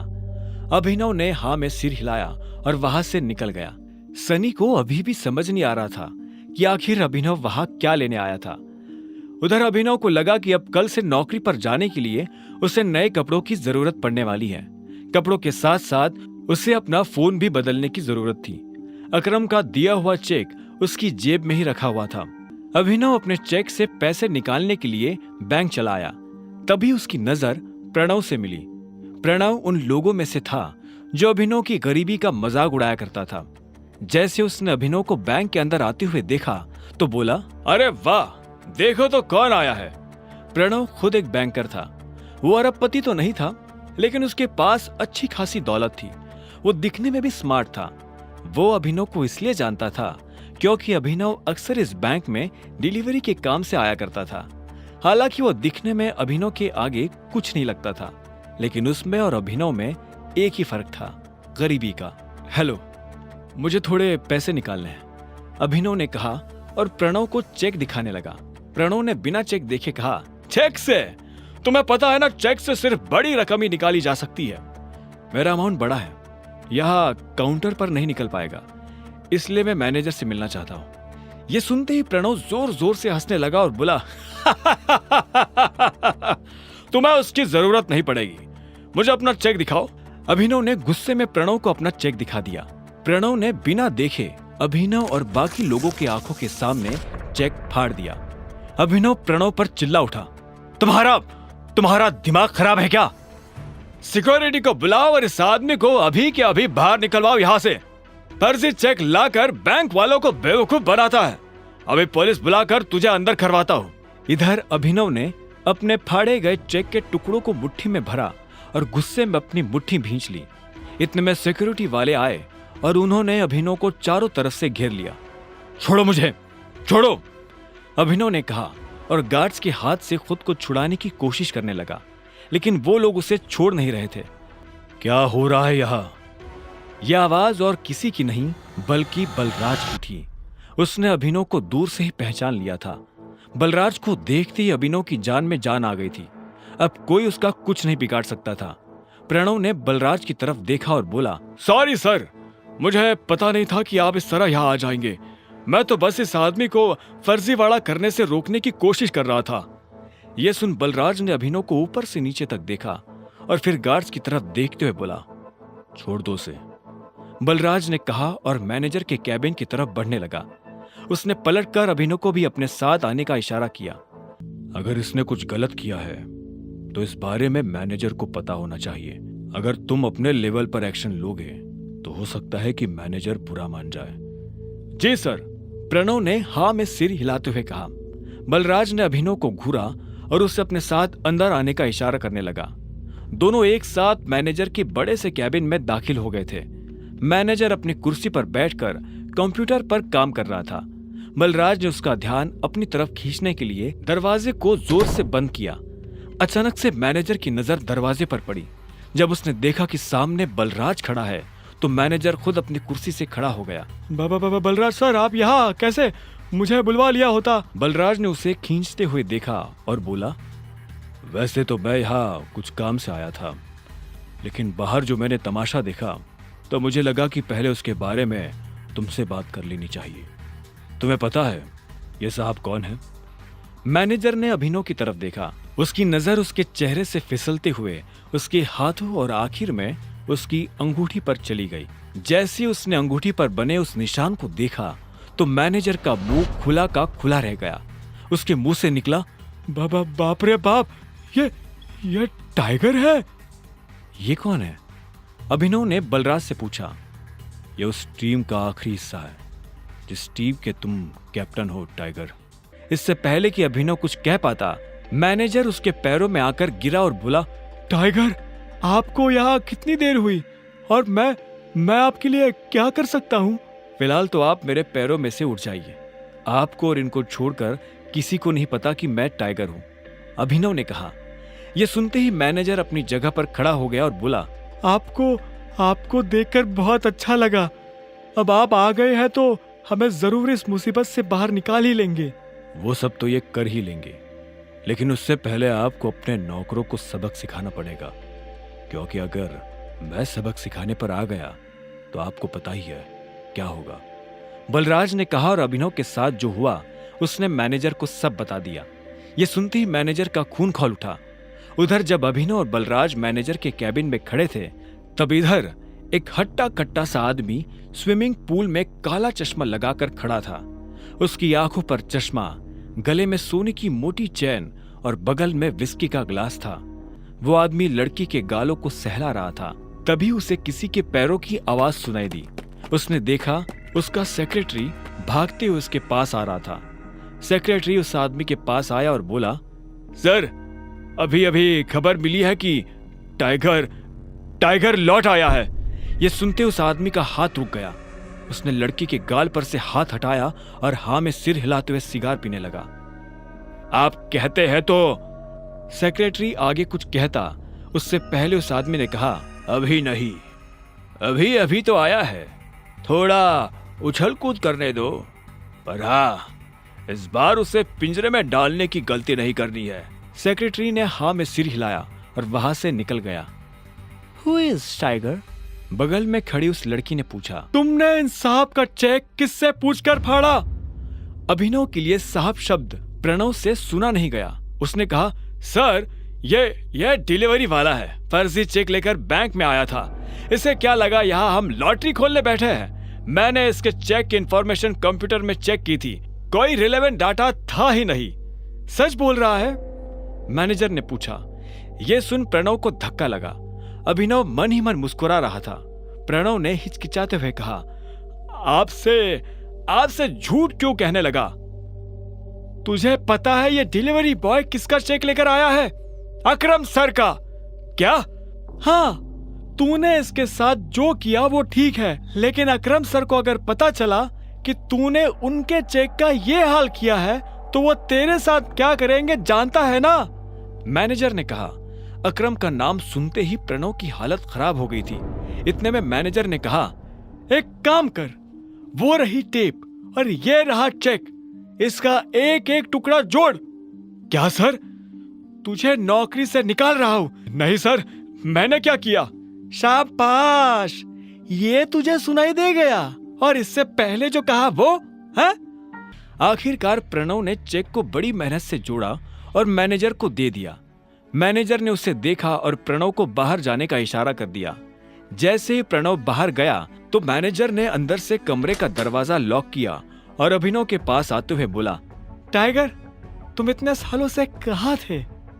पहले ये बताओ कि तुम मेरे पापा से कैसे जुड़े हुए हो? मैं उनकी टीम का हिस्सा हूं, मैनेजर ने जवाब दिया। इतने में बलराज ने कहा, टाइगर वापस तो आ गया है, लेकिन मोंटी के वापस आने तक किसी को भनक भी नहीं लगनी चाहिए, वरना गेम हो जाएगा। हाँ, बलराज सही कह रहा है टाइगर, हम शेरों के बीच एक भेड़िया घुस आया है। वो तुम्हारी और हमारी सारी खबर हमारे दुश्मनों को देने वाला है, इसलिए संभल कर रहना पड़ेगा टाइगर। भेड़िया? तुम्हारा मतलब जासूस? अभिनव ने पूछा। बलराज ने कहा, हाँ, इसके बारे में मोंटी तुम्हें डिटेल में बताएगा, और तब तक गुफा से बाहर आना नहीं, और आओ तो अंधेरे में। इस बीच हमें तुम्हारे पापा यानी हमारे संजय के कातिल का भी पता लगाना है, और साथ ही ये भेड़िया। इस ग्रुप में और कौन कौन है जिससे अभी मिलना बाकी है? मैनेजर ने कहा, इस ग्रुप में है मोंटी, अकरम, बलराज, मैं यानी डीके, इक्का, पार्कर और अलायना। क्या? अलायना? यानी हमारे ग्रुप में एक लड़की भी है? हाँ, इससे पहले उसकी माँ इस पोजीशन पर थी। 1 साल पहले उसकी डेथ हुई तो अलायना उसकी जगह पर आई है। टाइगर, वो लड़की नहीं, आग है, आंधी है, चलता फिरता अंगारा है। मैं अपनी जिंदगी में अलायना जैसी किसी से नहीं मिला। शक्ल, अक्ल और तेवर उसके पास तीनों है। मैं समझा नहीं, अभिनव ने कहा। बलराज उसके पास आया और बोला, जिद्दी, उसके आगे मुझे अपनी जिद कुछ नहीं लगती। कहने को ग्रुप में वो बस एक लड़की है, लेकिन उससे पार पाना हम में से किसी भी मर्द के बस की बात नहीं है। यह सुनते ही अभिनव समझ गया था कि बलराज का इशारा किस तरफ है। अलायना को यह मनवाना कि वो टाइगर है, अभिनव के लिए भारी होने वाला था। तुम जल्दी से उससे भी मिल लोगे, पर वो तुमसे मिलेगी या नहीं पता नहीं। मुझे नहीं लगता कि टाइगर के लिए उसे मनाना मुश्किल होगा। मैंने जैसा सोचा था, यह आदमी वैसा है नहीं। बलराज की यह बात सुन डीके के कान खड़े हो गए। उसने बलराज को देखा और बोला, टाइगर ने तुम्हें रिंग में पटका क्या? यह सुनते ही बलराज जोर से हंसा और उसने हाँ में सिर हिला दिया। उसे देख डीके भी जोर जोर से हंसने लगा। आखिर में डीके ने कहा, तुम्हें कितने पैसों की जरूरत है? मैं दे देता हूं। चेक मैं अकरम के ऑफिस से री इशू करवा लूंगा। मुझे अभी 1 करोड़ रुपए चाहिए, बचे 49 करोड़ मेरे नए अकाउंट में डलवा देना, अभिनव ने कहा। और यह सुन डीके उसके लिए पैसे लेने चला गया। उसके जाते ही अभिनव बलराज के पास आया और बोला, एक बात बताओ, ये अलायना के बारे में तुम कुछ जानते हो क्या? बलराज ने उसे ऊपर से नीचे तक देखा और बोला, वैसे तो सब कुछ जानता हूं, और वैसे कुछ भी नहीं। मेरा मतलब है, तुम्हें पता है मेरा क्या मतलब है? बस उसे अपनी तरफ से चिढ़ने का या गुस्सा होने का मौका मत देना। वैसे अब तुम्हें गाड़ी की जरूरत है। मैं अपने मैनेजर को बोल रहा हूं, यहां से सीधा ग्लोब मोटर्स जाओ, वहां तुम्हारी गाड़ी तुम्हारा इंतजार कर रही है। अभी पैसे मैं भर रहा हूं, बाद में जब तुम गद्दी संभालोगे तो मुझे डबल दे देना। यह सुनते ही अभिनव जोर जोर से हंसने लगा। उसने बैंक से पैसे लिए बाहर आया और एक टैक्सी बुक करके सीधा ग्लोब मोटर्स के लिए निकल पड़ा। जल्दबाजी में वो बलराज से यह पूछना ही भूल गया था कि बलराज ने उसके लिए कौन सी गाड़ी बुक की थी।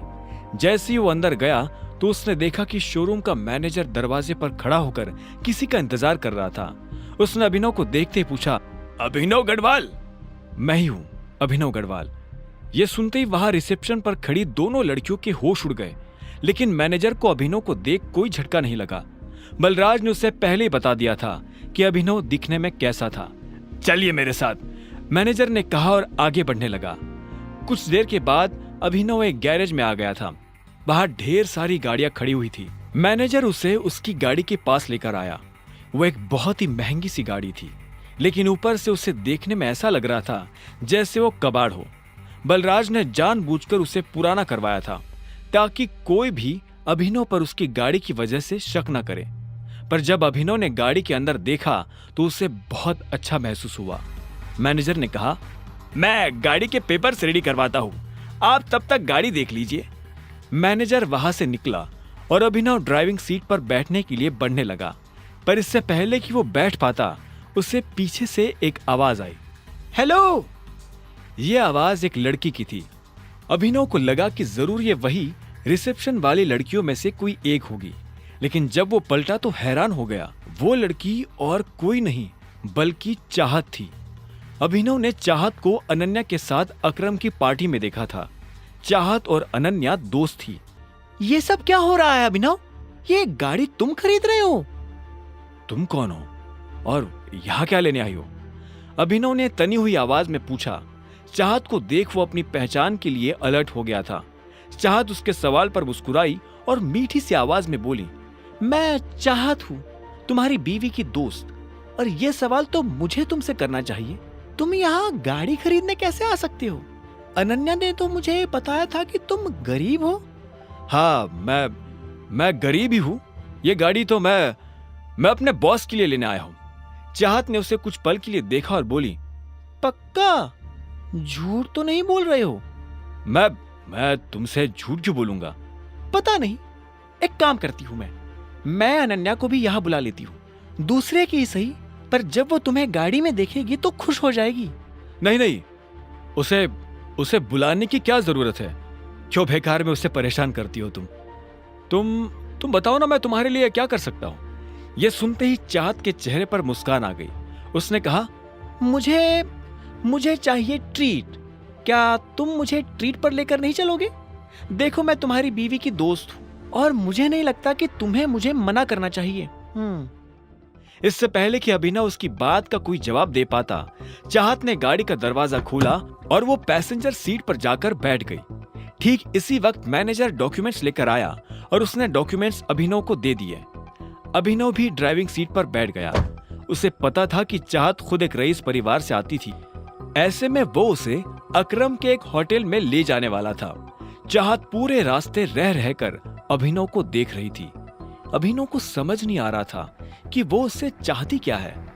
जैसे ही अभिनव की गाड़ी अकरम के होटल के नीचे पार्क हुई तो अभिनव का फोन बज उठा। उसने देखा अकरम का फोन था। हेलो, क्या हुआ टाइगर, सब ठीक? मैंने देखा तुम्हारी गाड़ी मेरे ऑफिस के नीचे आई है। उधर से अकरम ने पूछा। हाँ, वो मैं होटल में किसी के साथ लंच के लिए आया था। हाँ, वो तो मैं देख ही रहा हूँ। जरा ऊपर आओ, मैं तुम्हें अपना वीआईपी कार्ड दे देता हूँ ताकि तुम दोनों को वीआईपी ट्रीटमेंट मिले। अकरम ने मुस्कुराते हुए कहा। अभिनव ने फोन रखा और पलटा तो पाया कि चाहत उसके पीछे खड़ी थी। चले? हाँ, नहीं, तुम एक मिनट यही रुको, मुझे थोड़ा काम है, मैं वो निपटा कर आता हूँ, अभिनव ने कहा। और इससे पहले कि चाहत कुछ कहती, अभिनव वहां से निकल गया। चाहत उसे जाते हुए देख रही थी। वो अच्छी तरह से जानती थी कि ये अकरम का ऑफिस है, लेकिन अभिनव वहां क्या करने जा रहा था और उसे किसने फोन कर ऊपर बुलाया था? चाहत को अभिनव पर शक हो रहा था। अब आगे क्या होने वाला था? उधर जब चाहत को अभिनव के ऊपर शक हो रहा था, तब इधर अभिनव भी अकरम के कैबिन में पहुंच चुका था। जैसे ही अभिनव अंदर आया तो अकरम ने उसकी तरफ अपना कार्ड बढ़ाया और बोला, ये लो, मजे से लंच करना। थैंक यू, अभिनव ने मुस्कुराते हुए कहा और अकरम के कैबिन से बाहर निकल गया। वो नीचे आया और उसकी आंखें चाहत को ढूंढने लगी। उसने देखा कि चाहत होटल के बाहर शेड में खड़ी थी। अभिनव उसके पास पहुंचा तो चाहत उसे ऊपर से नीचे तक देखने लगी। अभिनव ने उससे कहा, चले। दोनों होटल के अंदर दाखिल हो गए और एक टेबल पर जाकर बैठ गए। अभिनव जानबूझकर चाहत से नजर नहीं मिला रहा था, वहीं चाहत उसे लगातार देखती जा रही थी। क्या हुआ, सब ठीक है? हाँ। अच्छा, वैसे तुम इस ऑफिस में काम करते हो क्या? मुझे लगता है कि हमें कुछ ऑर्डर कर देना चाहिए, मुझे तो बहुत भूख लग रही है, अभिनव ने चाहत के सवाल को टालते हुए कहा। चाहत ने उसे देखा और एक पल के बाद बोली, तुम मुझसे कुछ छुपाने की कोशिश कर रहे हो क्या? क्या? मैं तुमसे क्यों कुछ छुपाने लगा? चाहत इस बात का जवाब देने वाली थी, बात उसकी जुबान पर आ ही गई थी कि इतने में वेटर उन दोनों की बातों के बीच खलल डालने के लिए आ गया। अभिनव और चाहत ने वेटर को ऑर्डर दिया और वेटर वहां से निकल गया, लेकिन चाहत अपना सवाल भूली नहीं थी। उसने बात को घुमाते हुए पूछा, तो तुम क्या करते हो? मैं AK प्राइवेट लिमिटेड में एक छोटी सी नौकरी करता हूं। अच्छा, ये तो अकरम जी की कंपनी है ना? अभिनव ने जवाब में हाँ में सिर हिला दिया। इससे पहले कि चाहत आगे कोई सवाल करती, इतने में एक लड़का चाहत के बगल में आकर खड़ा हुआ और बोला, हेलो गॉर्जियस। चाहत ने पलटकर देखा तो पाया कि एक सुंदर सा लड़का फॉर्मल्स पहनकर उसके पास खड़ा था। जैसे उसकी नजर चाहत से मिली तो उसने कहा, यू आर सो ब्यूटीफुल। मैं आना तो नहीं चाहता था, लेकिन मेरा मन नहीं माना। क्या मैं तुम्हें एक बढ़िया सी ट्रीट ऑफर कर सकता हूं? उस लड़के ने कहा। उसकी आंखों में एक शरारत भरी मुस्कान नजर आ रही थी। चाहत उसकी नीयत समझ चुकी थी और अभिनव को भी यह समझ आ गया था कि वो किस नीयत के साथ यहां खड़ा था। ऐसे में उसने भी लड़के को टालने के लिए गंभीरता से कहा, तुम्हें नजर नहीं आ रहा? वो पहले ही मेरे साथ डेट पर है। उस आदमी ने अभिनव की तरफ देखा और बोला, ओह अच्छा, मुझे तो लगा कि तुम इसके छोटे भाई हो, पर चलो, अब जब तुमने बता ही दिया है कि तुम इसके साथ डेट पर आए हो तो मैं तुम्हें बहुत प्यार से कह रहा हूं, निकल लो। ये सुनकर अभिनव को बुरा लगा, लेकिन उसने कुछ नहीं कहा। तुम इतनी सुंदर हो, तुम्हें देखकर लगता है कि तुम किसी वेल टू डू फैमिली से आती हो। डोंट माइंड, लेकिन तुम्हें इस तरह के लड़कों के साथ डेट पर नहीं आना चाहिए। Standard is important, right? तुझसे किसी ने कहा ज्ञान देने को? अभिनव ने बीच में आते हुए कहा। उस लड़के ने अभिनव को घूरते हुए देखा और फिर से चाहत की तरफ देखकर बोला, तुम प्लीज मेरे साथ आओ, ट्रस्ट मी, मैं तुम्हें कोई प्रॉब्लम नहीं होने दूंगा। तो इतने में अभिनव अपनी जगह पर खड़ा हुआ और उसने उस लड़के का कॉलर पकड़ लिया। अरे अरे ये क्या हो रहा है? अरे ये क्या कर रहे हो? छोड़ो उसे। हर कोई अभिनव की इस हरकत को देखकर हैरान हो गया। अभिनव को भी एहसास हुआ कि उसने लड़के को कुछ ज्यादा ही पीट दिया था।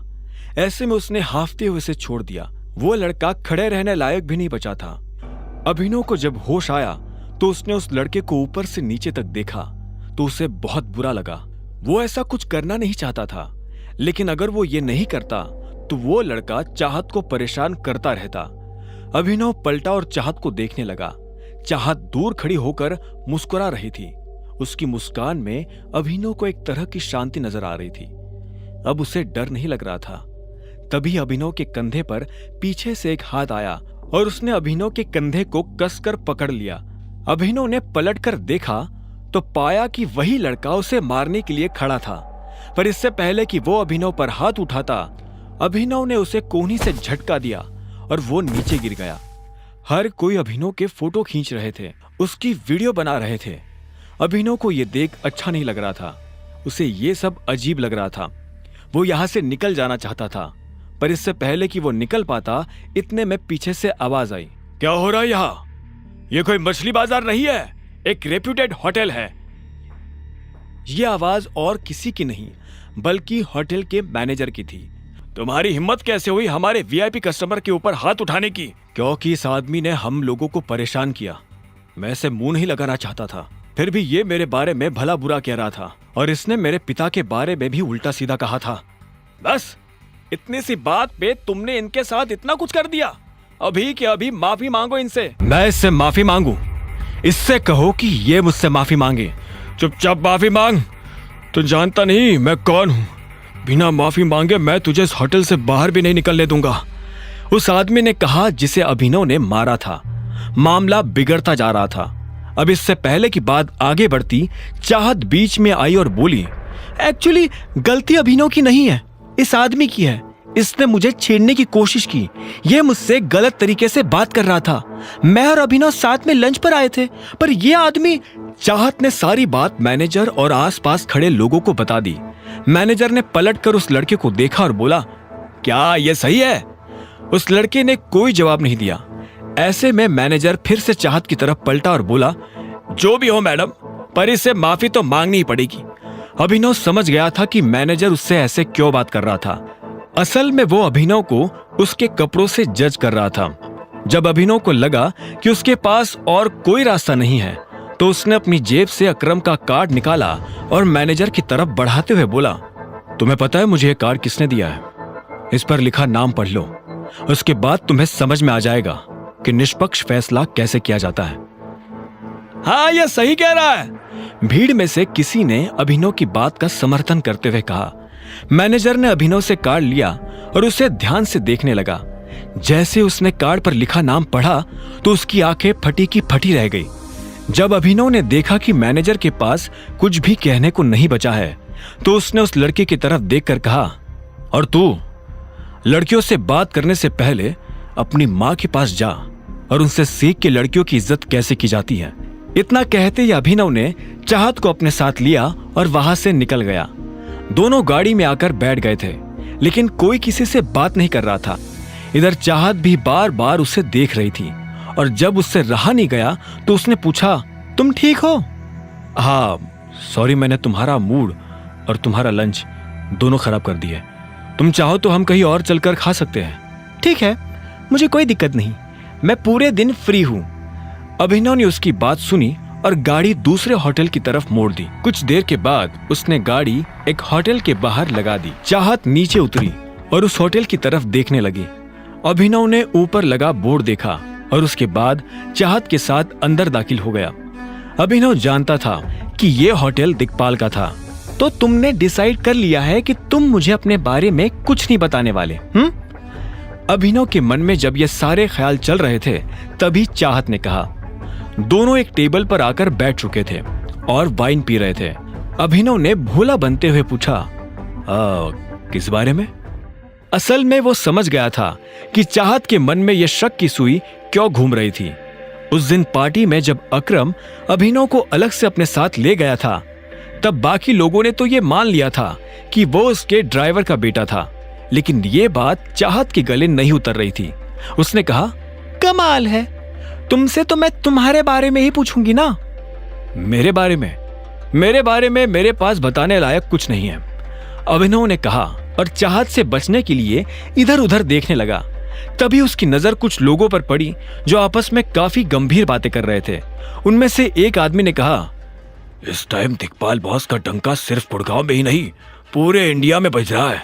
हाँ, मार्केट से जैसे ही टाइगर गायब हुआ वैसे ही टाइगर का नाम भी गायब हो गया। यह सुनते ही अभिनव पलटकर उस आदमी को देखने लगा जो ये बात कर रहा था। उसे समझ नहीं आ रहा था कि आखिर वो टाइगर के बारे में इस तरह की बातें क्यों कर रहे थे। बताओ ना अभिनव, तुम मुझसे क्या छुपा रहे हो? चाहत ने पूछा। तभी उन लोगों में से एक ने कहा, नहीं, टाइगर अभी गया नहीं, टाइगर जिंदा है और वो जल्द ही लौट कर आएगा। मैंने तुमसे कहा था ना जॉनी, इतनी मत पिया करो कि संभली ना जाए। कुछ भी बकवास कर रहे हो। बकवास नहीं बकवास तो तुम कर रहे हो। टाइगर का कंपैरिजन दिक्पाल से? विस्की और देसी शराब का क्या मैच? मैं कह रहा हूं टाइगर जिंदा है and he will return soon. Johnny नाम के इस आदमी की बात सुनकर अभिनव के रोंगटे खड़े हो गए थे। वो ये जानना चाहता था कि जॉनी मन से फेंक रहा था या उसके पास सच में कोई जानकारी थी। जब अभिनव उन लोगों की बातों को ध्यान से सुन रहा था तब इधर चाहत भी उसे देख रही थी। चाहत भी अब अभिनव की तरह उन लोगों की बातें सुनने लगी थी। जब उसके कान में उनकी बातें पड़ी तो वो धीरे से हंसते हुए बोली, क्या डेयरिंग है यार इन लोगों की। दिक्पाल की होटल में बैठकर टाइगर की बातें कर रहे हैं। या तो इन्हें शराब चढ़ गई है या फिर सच में इनमें बहुत हिम्मत है। इतना कहकर चाहत फिर से अपनी कुर्सी पर आराम से बैठ गई थी, लेकिन अभिनव अभी भी उनकी बातें सुन रहा था। टाइगर सबसे बेस्ट है, इंडिया में तो क्या आउट ऑफ इंडिया भी कोई उनका मुकाबला नहीं कर सकता। दिक्पाल तो दूर दूर तक नहीं, जॉनी ने कहा। उसके मुंह से ये सुनते ही एक आदमी ने जॉनी के मुंह पर अपना हाथ रखा और बोला, तुम्हारा टाइगर को लेकर जो ये प्यार है ना, ये तुम्हारी जान ले लेगा प्यारे। जैसे ही दूर बैठे अभिनव ने यह सुना तो उसके चेहरे पर मुस्कान आ गई। इतने में तीसरे आदमी ने कहा, हाँ यार ये जॉनी हमें मरवा देगा, मुझे लगता है कि हमें यहाँ से निकल जाना चाहिए। तभी अभिनव की नजर एक काले सूट पहने आदमी पर पड़ी। उसने आंखों पर चश्मा लगा रखा था और काफी देर से उन तीनों को देख रहा था। जैसे ही वो तीनों आदमी अपनी जगह से उठकर वहां से बाहर निकले, वो आदमी भी उनके पीछे पीछे जाने लगा। जब वो अभिनव के बगल से निकला तो अभिनव ने देखा कि उसके पास एक बंदूक थी। अभिनव को यह समझने में देर नहीं लगी थी कि वो दिक्पाल का आदमी था। अभिनव को यह भी समझ में आ गया था कि कुछ ही देर में उन तीनों लड़कों के साथ यह आदमी क्या करने वाला था। अभिनव! जब अभिनव अपने ख्यालों में खोया हुआ था तभी चाहत ने चिल्लाते हुए कहा और उसे उसके ख्यालों से बाहर निकाल दिया। अभिनव ने उसे देखा और बोला, क्या कह रही थी तुम मेरी दोस्त से झूठ बोल रहे हो। कौन सी दोस्त? अनन्या! चाहत ने जोर देते हुए कहा। अभिनव को एहसास हुआ कि उससे गड़बड़ हो गई थी। फिर भी उसने बात संभालने की कोशिश करते हुए कहा, नहीं ऐसा कुछ नहीं है, मैं क्यों उससे झूठ बोलने लगा। और हाँ चाहत, मुझे अभी निकलना होगा, एक जरूरी मीटिंग है, मुझे उसके लिए जाना है। और फिर तुम्हें तो पता ही है मैं अनन्या का पति हूँ, अगर घर पहुंचने में जरा भी देर हो गई तो वो मेरी जान ले लेगी। वैसे भी वो मेरे ऊपर बहुत शक करती है। शक तुम्हारे ऊपर? वो तुम्हें पसंद तक नहीं करती, उसके दिमाग में तुम्हारा ख्याल भी नहीं आता, तो फिर वो तुम्हारे ऊपर शक क्यों करने लगी? हाँ जानता हूं, फिर भी अभी मुझे जाना होगा। क्या मैं तुम्हें घर छोड़ दूं? चाहत ने अभिनव के सवाल के जवाब में हाँ में सिर हिलाया और फिर थोड़ा हिचकिचाते हुए अपनी जगह से खड़ी होकर बोली, हम फिर कब मिलेंगे? जल्द ही। अभिनव ने इस बात का कोई जवाब नहीं दिया और चाहत के साथ होटल से बाहर आ गया। जब वो बाहर निकला तो उसने देखा कि जॉनी और उसके साथी पीछे की तरफ भाग रहे थे। अभिनव को यह सब ठीक नहीं लग रहा था। उसने चाहत से पूछा, तुम्हारा घर कहाँ है? अभिनव की आंखें आगे भी थी और पीछे भी। चाहत ने कहा, मुझे बस यही पास ही उतार दो, मुझे वहां एक छोटा सा काम है, मैं वहीं से निकल जाऊंगी। कुछ देर के बाद जब अंधेरा होने लगा तब अभिनव की गाड़ी उन लोगों के पास जाकर खड़ी हो गई थी जो एक आदमी को घेर कर खड़े थे। उन लोगों के पास पहुंचकर अभिनव को पता चला कि वो लोग उस लड़के को मार रहे थे। रुको! इतने में अभिनव ने चिल्लाते हुए कहा। उसकी आवाज सुनकर सभी रुक गए और पलटकर देखने लगे। अभिनव एक कदम उनके पास आया और बोला, क्यों उस बेचारे को मार रहे हो? तुझसे मतलब है तभी तो यहाँ खड़ा हूं। अगर जिंदगी में आगे भी खड़ा ही रहना चाहते हो तो चुपचाप यहाँ से चले जा, वरना इसकी तरह लंबा कर दूंगा। एक हट्टे कट्टे से आदमी ने अभिनव को घूरते हुए देखा और कहा। यह सुन अभिनव को हंसी आ गई। उसने कहा, अरे ये लाइन तो मैं तुझे बोलने वाला था, तूने मेरी लाइन छुड़ाई, अब तो तू और ज्यादा मार खाएगा। अभिनव के मुंह से ये बात सुनकर उन लोगों को और ज्यादा गुस्सा आ गया। उन लोगों का लीडर आगे आया और बोला, यारे हीरो बन रहा है क्या? है? जानता नहीं गुड़गांव में ये हीरोगिरी काम नहीं आती। चुपचाप चला जा, वरना बेकारी हमें एक की जगह 2 कब्रें खोदनी पड़ेगी। अभिनव ने इस बात का कोई जवाब नहीं दिया। वो बस उन लोगों की तरफ देख रहा था और उनकी गिनती कर रहा था। इतने में उसने एक लड़के से कहा, भाई जरा पीछे हो ना। हाँ। वो लड़का पीछे हटा तो आखिर में अभिनव ने अपनी गिनती पूरी कर कहा, हाँ अब कब्रिस्तान वालों को फोन करके बोल दो कि वो 2 नहीं 20 कब्रें खोद कर रखे। 2 लोग 20 मुर्दों को गाड़ने आ रहे हैं। आगे की कहानी जानने के लिए देखें अगला एपिसोड सिर्फ पॉकेट FM के YouTube चैनल पर, और द रिटर्न ऑफ टाइगर के सारे एपिसोड्स को सुनने के लिए डिस्क्रिप्शन में दी लिंक से डाउनलोड करें पॉकेट FM ऐप।